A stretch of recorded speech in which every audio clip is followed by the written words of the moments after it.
नीलगिरी राज्य में राज करने वाले महाराज जय सिम्हा अपने राज्य में उनके बाद उनके राज्य का युवराज नियुक्त करने का निश्चय किया।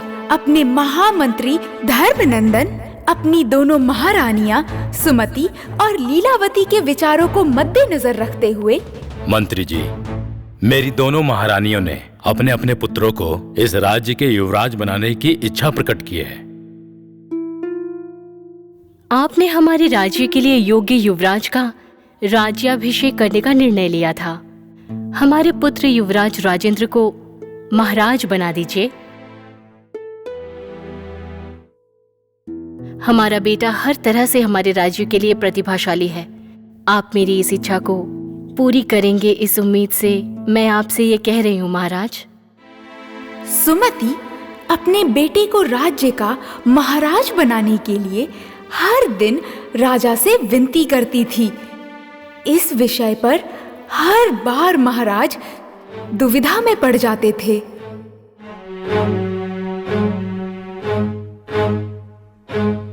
महाराज, आप हमारे राज्य के लिए मेरे पुत्र युवराज हर्षवर्धन का महाराज के रूप में राज्य अभिषेक कीजिए। मैं जानती हूँ मेरा पुत्र इस राज्य के लिए पूर्ण रूप से कौशल है। मुझे उस पर पूरा भरोसा है। क्या कहते हैं महाराज?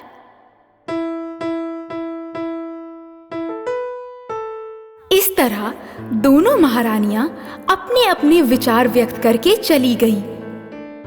महाराज ने इस विषय पर अपने महामंत्री धर्मनंदन से विचार किया। क्या हुआ महाराज? क्या मैं आपके तनाव का कारण पूछ सकता हूँ?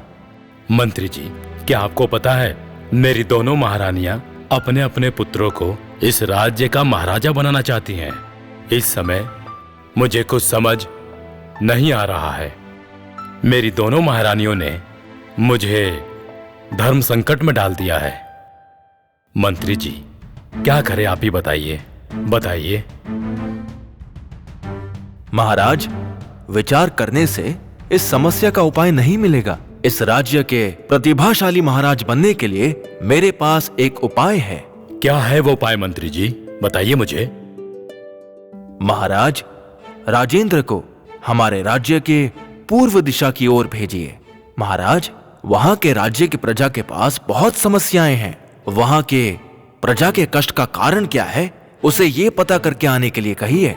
और उसके बाद युवराज हर्षवर्धन को वहां भेजिए। ऐसे हमें पता चल जाएगा कि इन दोनों युवराजों में से कौन सा युवराज कितना प्रतिभाशाली है और कितना पूर्ण है। कौन है वहां पे? युवराज राजेंद्र को पूर्व दिशा में घोड़ा और पर्याप्त धन देकर भेज दो। इस तरह युवराज राजेंद्र जंगल में कुछ दूर प्रवेश करने के बाद बोबली कुंडा नाम के प्रांत में पहुंच गए। वहां पर डाकुओं ने युवराज को घेर लिया और युवराज को बंधक बना लिया। कौन हो तुम? कहां से आ रहे हो? सच बोलो, नहीं तो जान से मारे जाओगे। मैं नीलगिरी राज्य का होने वाला महाराज हूँ। ये सुनते ही डाकू आश्चर्य में पड़ गए और एक दूसरे को देखने लगे। हो, मतलब हमारे हाथ सोना लग गया है। दोस्तों, इसे बंधक बना लो। ये सुनकर युवराज डर गए और डाकुओं से कहा, डाकू महाशय, अगर आप मुझे छोड़ देंगे तो मैं जब राजा बन जाऊंगा तब मैं आपको बहुत कीमती हीरे दूंगा और बहुत सारा धन भी। हम तुम्हें इतने मूर्ख दिखाई देते हैं क्या? महाराज को एक पत्र लिखो और राजा को बताओ कि तुम्हें बोंडीला कोंडे में बंधक बना लिया है। 10,000 जेवर और नग अगर नहीं भेजेंगे तो मुझे जीवित नहीं छोड़ेंगे, ऐसा तुम खत में लिखो। और जेवर लाने वालों को अकेले अस्त्र के बिना ही आए। अगर 3 दिनों में जेवर और नग नहीं भेजेंगे तो तुम्हारा सर धड़ से अलग करके तुम्हारा सर महाराज को भेंट में दे देंगे, ऐसा महाराज को खत में लिखो। युवराज की आंखों में पट्टी बांध के इन्हें हमारे स्थान पर ले चलो। युवराज के द्वारा लिखा गया खत राज्य में भेजा गया। राजा ने खत पढ़ के 10,000 जेवर और नग देकर अपने सिपाहियों को भेजा। डाकुओं ने सिपाहियों से मिलकर उनसे जेवर ले लिए और उसके बाद उन लोगों ने युवराज को छोड़ दिया। युवराज राजेंद्र राज्य में लौट आए और भयभीत होकर महाराज को सब कुछ बताने लगे। राजेंद्र की बातें वहाँ पे मौजूद दूसरे युवराज हर्षवर्धन ने सुन ली और गुस्से में कहा, राजेंद्र, आप कैसे राजपुरुष हो? आप डाकुओं को देखकर डर क्यों गए थे? नहीं हर्षवर्धन, उन्होंने मेरे गर्दन पे तलवार रखकर, मुझे बंधक बनाकर, मेरी आंखों पे पट्टी बांधकर मुझे वो लोग अपनी जगह पर ले गए। अगर आप मेरी जगह होते ना तो आपको पता चलता कि जान का डर क्या होता है। आपको पता है मैं कितना डर गया था, मैं बहुत ज्यादा डर गया था। अगर मैं यहाँ रहता तो मैं भी आपकी तरह बातें करता। तो फिर ठीक है, उन डाकुओं को मैं अच्छे से सबक सिखाता हूँ। मंत्री जी, पर्याप्त धन मेरे घोड़े के साथ जल्द से जल्द तैयार कीजिए आप। उसके बाद हर्षवर्धन घोड़े पर सवार होकर बोबलीकोंडा के लिए निकल गए। नए प्रांत में प्रवेश करने के बाद डाकुओं ने हर्षवर्धन को घेर लिया। देखने में आप डाकू लग रहे हो। आप ही हो क्या वो कम अक्ल वाले और दुष्ट लोग? क्या कहा? हम कम अकल वाले हैं? और नहीं तो क्या, युवराज राजेंद्र आपके हाथ आए थे। आप लोगों ने सिर्फ 10,000 जेवर लेकर उन्हें जाने दिया। इसका मतलब तो साफ है, इस राज्य में तुमसे कम अक्ल का तो कोई नहीं है। ये सब सुनकर डाकुओं को लगा कि ये आदमी सच कह रहा है। ये सब मुझे कैसे पता? शायद आप लोग यही सोच रहे होंगे। मैं उस बूढ़े राजा का इकलौता पुत्र हूँ। वो बूढ़ा मुझे ठुकराकर अपनी दूसरी पत्नी के पुत्र राजेंद्र का राज्याभिषेक कर रहा है। ये सब सुनकर सारे डाकू आश्चर्य में पड़ गए। तुम्हारे सर पर खतरा मंडरा रहा है। क्या कहा? हम खतरे में हैं? हाँ, जब तुम लोग राजेंद्र की आंखों पर पट्टी बांधकर उसे अपने साथ ले गए तो राजेंद्र ने उस जगह को पहचान लिया था। अब वो किसी भी क्षण सारे सैनिकों के साथ तुम्हारी जगह को घेर लेगा और तुम्हें मौत के घाट उतार देगा। युवराज, अब हम क्या करें बताइए? तो सुनो, हमें अपनी जगह बदलनी होगी और किसी दूसरी सुरक्षित जगह पर जाना होगा और तभी तुम इस संकट से बच सकते हो। इस तरह उन्होंने डाकुओं का विश्वास जीता और उनके अड्डे पर जाकर उनका धन ले लिया। फिर डाकुओं को दूसरे स्थान पर ले जाने का दिखावा करके ऐसी जगह पर लेकर गए जहां उनके सैनिक पहले से ही तैनात थे। सैनिकों ने डाकुओं को देखते ही उन्हें अपना बंधक बना लिया और उसके बाद उन्हें पकड़कर राज्य में ले जाया गया। ये देखकर महाराज बहुत खुश हुए और कहा, इस राज्य के महाराज तुम ही बनोगे। और उसके बाद राज्य अभिषेक की तैयारी शुरू हो गई। महाराज, इस खुशी के समय पर मेरी भी एक इच्छा है। तुम्हारी इच्छा हम कैसे टाल सकते हैं? बोलिए मंत्री जी, आपकी इच्छा जरूर पूरी होगी। मैंने मंत्री पद को छोड़कर एक आम नागरिक की तरह जीने का फैसला किया है। ठीक है मंत्री जी, आपके तीनों पुत्रों में से किसी एक को, मतलब किसी एक पुत्र को आपके स्थान पर मंत्री के रूप में नियुक्त कर दूंगा। आपको इससे कोई आपत्ति तो नहीं है ना? चुप क्यों है, बताइए मंत्री जी।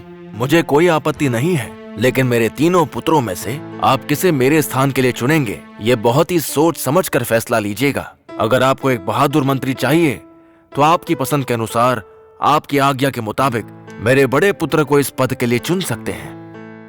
इस महत्वपूर्ण पद के लिए आपको समझदार मंत्री चाहिए तो मेरा दूसरा पुत्र इस पद के लिए सही रहेगा।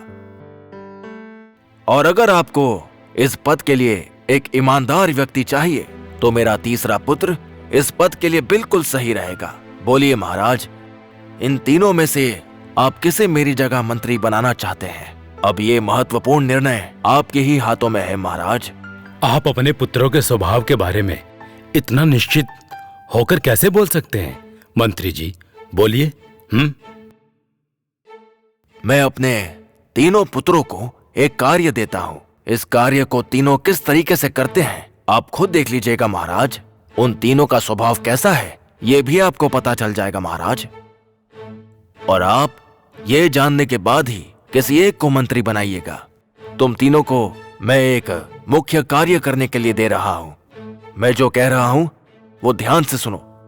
राजोद्यान के बीच में एक महत्वपूर्ण गुलाब का बगीचा है। तुम जाकर उस बगीचे में से एक एक गुलाब का फूल लेकर आओ। लेकिन इस काम में बहुत ही खतरा है, क्योंकि इस बगीचे में से फूल तोड़ना मना है।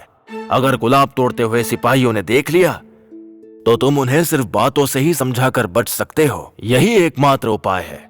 मैं जो भी कह रहा हूं वो तुम सब याद रखना। तुम्हारे पास बचने का सिर्फ एकमात्र रास्ता है कि तुम उन्हें सिर्फ बातों से ही समझा सकते हो। अब जाओ और इस कार्य पर विजय प्राप्त करके आओ।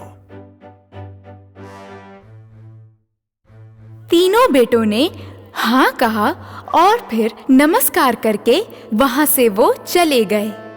राजा उनकी हर चाल पर नजर रख रहे थे। शाम के समय तीनों उद्यान की तरफ पिता के बताए गुलाब के बगीचे में गए। जैसे ही उन्होंने गुलाब तोड़ा, उसी पल सिपाही वहां पर आ गए और उन्हें पकड़ लिया। बड़े पुत्र ने जोर से चिल्लाकर एक सिपाही का हाथ काट लिया और फूल लेकर वहां से भाग गया। दूसरे पुत्र ने सिपाही से बचकर फूल को मुंह में रखा और फिर वहां से वो चला गया।